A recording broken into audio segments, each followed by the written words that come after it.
Welcome back.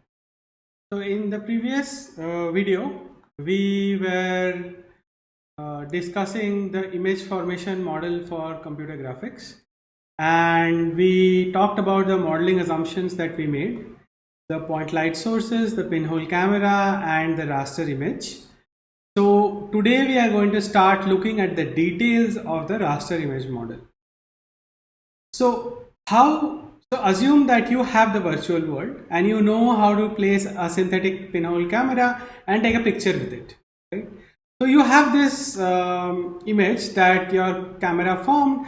How do you draw this image to the screen? So we are starting off the discussion of our subject from the image model. So we will, after the image model, we will figure out how to model the world, and after that we will figure out how to place the camera.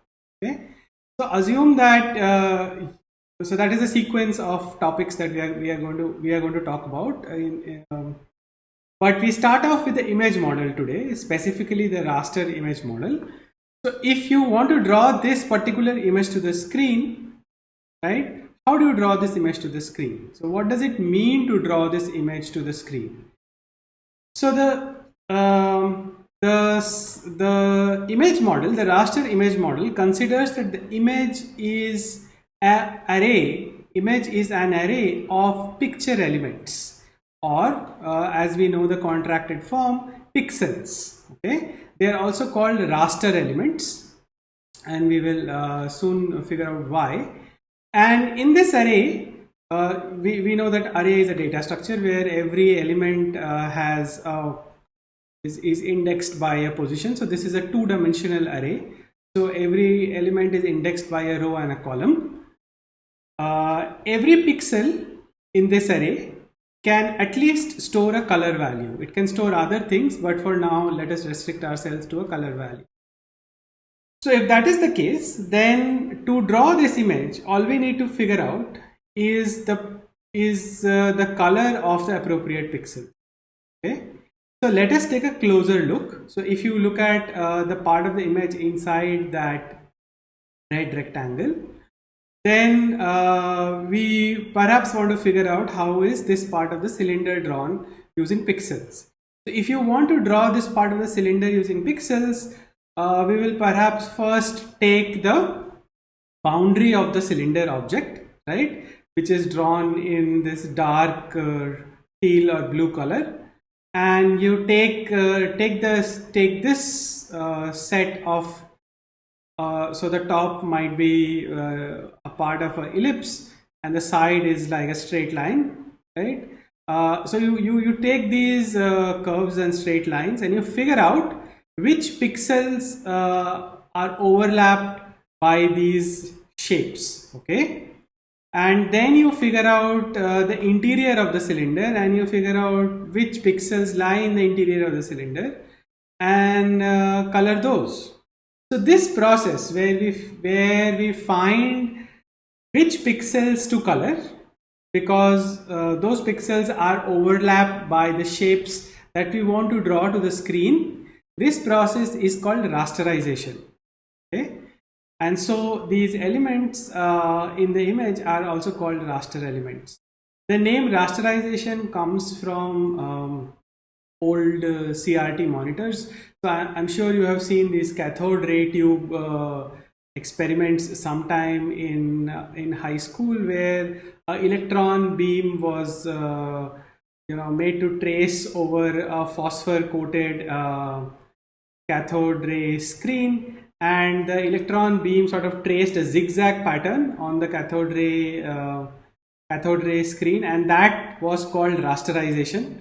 So here you are coloring pixels potentially in some order, maybe not in any particular order, depends upon what algorithm you are implementing, but the name to this process is given to this process is rasterization. So we first figure out what pixels the boundary of the shape covers. So you can see that the geometric boundary of the shape is a smooth curve and a straight line. When you rasterize it to pixels, it is going to become some set of discrete pixels, right? So we are going to figure out how to do this first, right? So we will figure out how to rasterize lines and curves, and then we will figure out how to color the interior. So we must be able to determine which pixels lie in the interior of a given shape, and then given a color, we just fill the pixels with this color, right? So notice that we are saying that we are given a color, so we know the color that we want to fill.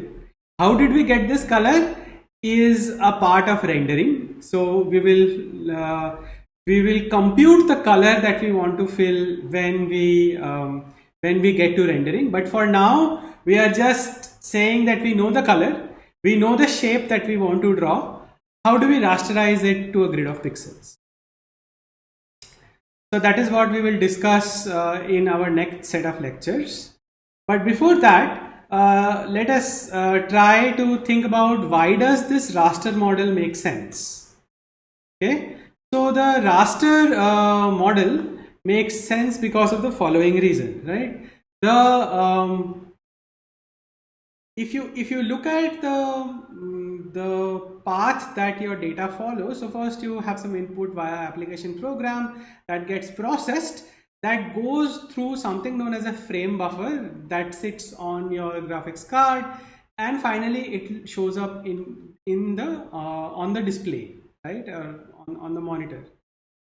So now, what is the frame buffer? The frame buffer is a region of memory, right, that exactly has the same number of elements as there are pixels on your display. Okay, so the frame buffer is going to contain the color value for every pixel that gets displayed. Okay, and now it should be obvious to you that the image model is nothing but the contents of the frame buffer. So the frame buffer is this, you can think of it as this two-dimensional array sitting in a memory buffer, where every element of the array can be indexed with a row and a column, and this entire thing, if you store it in a file, it becomes an image file. So the raster image is an exact map of how things are stored in hardware. So it makes a lot of sense because it offers itself for very easy computation with algorithms. So right, you can directly manipulate the memory buffer and then you can just write it off to a raster image. So the raster image therefore makes a lot of sense. Now, is this the only image model that has been around for computer graphics? So that is not the case. So as I was saying, that it makes the raster model makes manipulating these images in memory simpler, but there is an alternative memory model that is around, and that memory model is known as the vector image model. So what is a vector image model? A vector image model is an alternate image model where we do not store the value of color for every pixel, right? Instead, we store the coordinates of the point or other geometric descriptions of the lines and curves which form the shape. Okay, so let me give you an example. So if you are trying to draw this shape to the screen, right, then you can see that here is a vector image file. So SVG is a vector image format. Okay, and SVG is a vector image format, and if you open a SVG file in a text editor, you will find that it is nothing but a XML file, and you can see in this XML file that you store the width and the height, and then we are saying that we have a rectangle, and this is the width and the height of the rectangle. This is potentially the left top corner of the rectangle. This rectangle has some opacity or transparency, and then inside that big rectangle you have a smaller rectangle, a circle, a polyline, that is a sequence of lines and a lines. So this is the outer rectangle. Inside that you have a smaller rectangle, you have a circle, you have a polyline, and you have a line. So you see that this description of this geometry is much more compact, and it stores the geometry in a very different way from how a raster image would store it. If this was a raster image, then the way it would be stored is that for every pixel on this image, you would store a color value. And how will that look? That will look like this. So this is the same image. You get the first few rows, and for every row, so you have the size of the array here on top, and for every row then you have a set of color values. So each one of these is like a color value.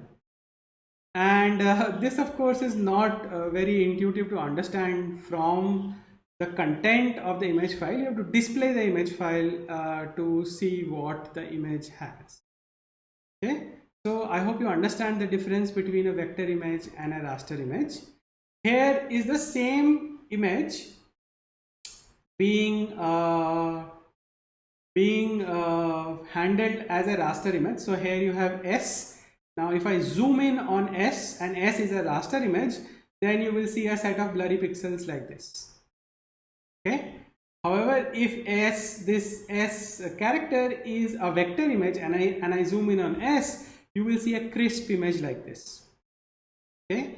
So this brings out one of the strongest advantages of using vector images. Vector images are resolution independent, right? Because a vector image is a description of the geometry of the shape directly. No matter what size you want to draw it at, you can just zoom to that size and then get the shape or the image at that size, right? The geometry scales very nicely.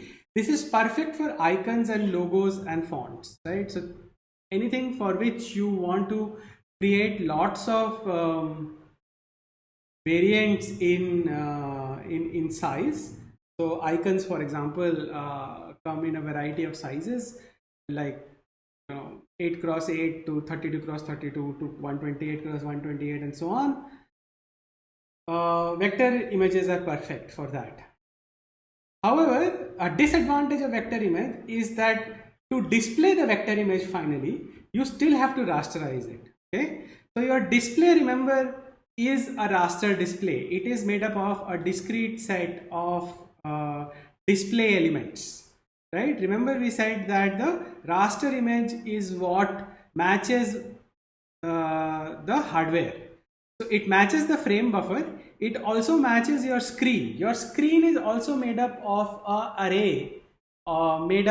array, discrete LEDs or any other light emitting electronics. So to display anything on the screen, you have to rasterize it. Then why is there this difference in the final thing after you zoom into it? Well, this is already a finite set of pixels, right? Pixel values. When you zoom into this, those pixel values are mapped into this larger size. You cannot get anything to make this look more sharper, and hence you get the blurriness. However, for a vector image, this is just a geometric description. So when you zoom into this, it just knows that it has to draw this vector image into this larger size. Okay, and then it figures out the pixels that it needs to cover at this size when this vector image has to be displayed. Till it has to be displayed, the vector image there is no resolution for a vector image. Okay, so and hence you do not see the blurriness that you see for raster images on zooming. Okay, now you just now saw an example of vector images here, right? And the same image stored as a raster image. So this is a vector file for a vector image. This is a file for a raster image. This particular format is a PPM format. Okay. If you have images stored as a vector image and the raster image, the same image stored as a vector image and a raster image, which one do you think makes for a larger file size? So will the SVG file be larger, or will a corresponding JPEG or PNG be larger? Okay, so think about this, right, question. And what does the file size really depend upon? Does it only depend upon the fact whether it is a vector image or a raster image, whether it is stored as a vector image or a raster image, or whether the contents of the image play any role in this or not? So think about these questions, and I'll see you again in the next video. Thank you.